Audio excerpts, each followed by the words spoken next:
خۆتەوی خۆتان دەزانن پێش 38 ساڵ لەمەوبەر ساڵی 1970 بوو کە ڕژێمی سەدام حوسێنی خوێنڕێژ تاوانێکی یەکجار گەورەی بەرامبەر بە گەلی کوردستان کرد.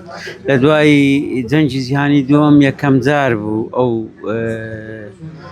گازەیە بەکارهاتوە. زۆربەی زۆری گازەکانیشی تێدا بەکارهات بەداخەوە کە خەڵکەکی زۆر خۆی لە چەند هەزار کەسێک دەدا کە شەهید بوون بەو هۆیەوە دەبات بە هەمان ژمارەش تقریبان 5,000 کەسێک بریندار ماون. هەتا ئێستاش ئاسەواریان لەسەر خەڵکی هەڵەبجە و دەوروبەری هەڵەبجەمایە.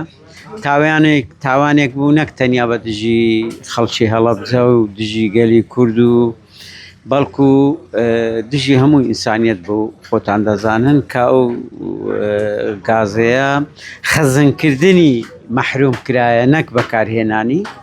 کەسی سەدام حوسێن لە هەڵەبجە لە کاتی لە ئەسنای شەڕ کە زۆر کەس دەرێن ئەمە تەداعیاتی شەڕی عێراق ئێرانە لە کاتێکە من قەت متفق نیم، چونکە ئەمە لە درێژەی شەڕی ڕژێمی داگیرکەری عێراقی لەسەر شۆڕشی کوردستان لەسەر گەلی کوردستان ئەو گازەشی بەکارهێنا، هەر لە هەڵەبجەشی بەکارهێنا، پێشی هەڵەبجەش بەکاری هێنا و دوای هەڵەبجە شەر بەکاری هێنا. بۆ ئەم ڕۆژە پەیامەکە ماوەیە بەڕاستی پێویستە ئەو دەوڵەتە داوای لێبوردن لە گەلی کوردستان بکە، لە تەواوی گەلی کوردستان بکەوە هەموو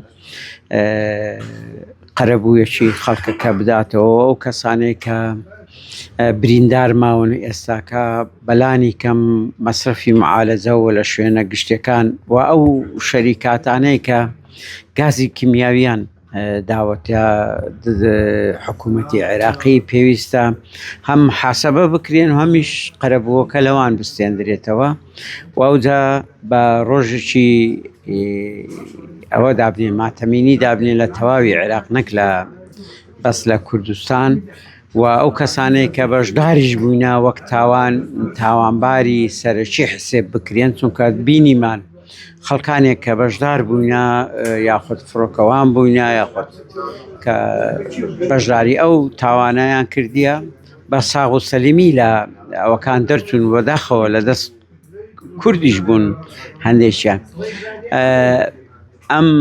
ئێمە هەموو ساڵێ یادمان کردیتەوە وەکو تۆڕی هاوپەیمانی ڕێکخراوە کوردستانەکان لە پێناو دادگای تاوانی نێودەوڵەتی دادگاییکردن تەبعەن کردوتمانەوە داواش دەکەین کێشەی هەرە سەرەکی کە نەتەوە یەکگرتووەکان خۆت لە ئاستی نێودەوڵەتی تەبعەن یەکێکە لەو تاوانانەی کە دژ بە ئینسانیەت حسێب دەکرێتن، بەڵام نەتانرایە دادگایکی تایبەتی لە بەوەی عێراق لەناو نەچۆتە ناو ئیتفاقیەی ڕۆما.